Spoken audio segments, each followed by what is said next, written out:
Directional drilling is oftentimes used when excavating or trenching is considered not possible or practical. There could be areas of fresh landscaping, sensitive areas that we're not able to get to with other equipment. By guiding a drill bit along a predetermined path, directional drilling can navigate around obstacles or access resources located beneath sensitive areas. So we can guide that bit from side to side, up or down, to avoid any utility hits.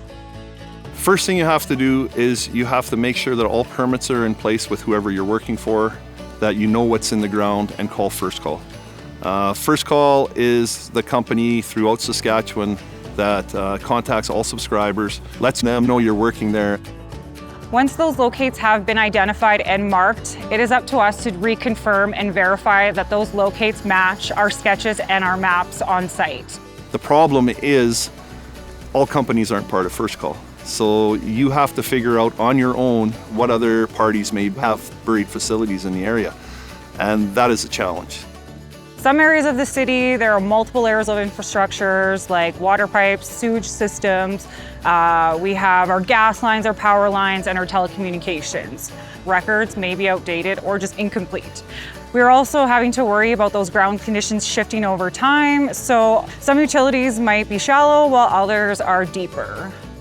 We look for obvious things that could give you a hint that there's other utilities. You look at the poles, you look for lines coming down poles that don't have paint on them.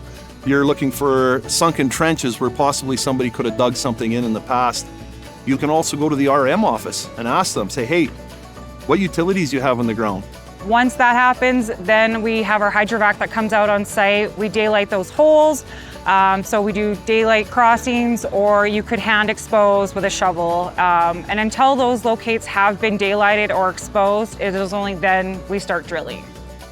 You're relying on so many different people to do their job properly.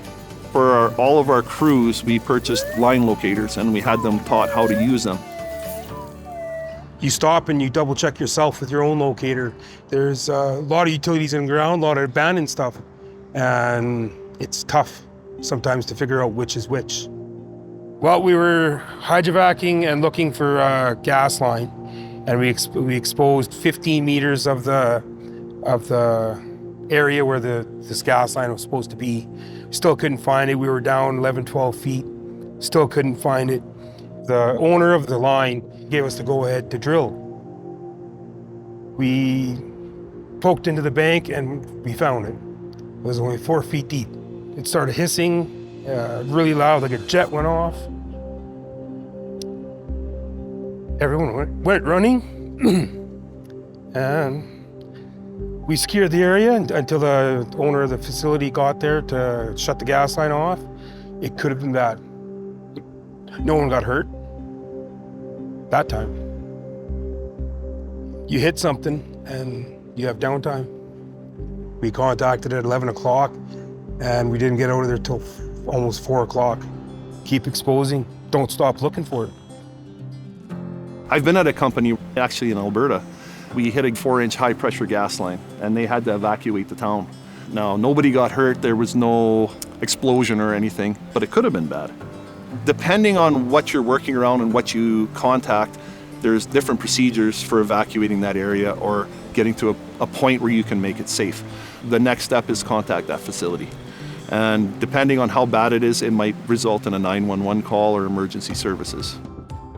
We never hit lines because we want to, and it's not necessarily one person's fault or another.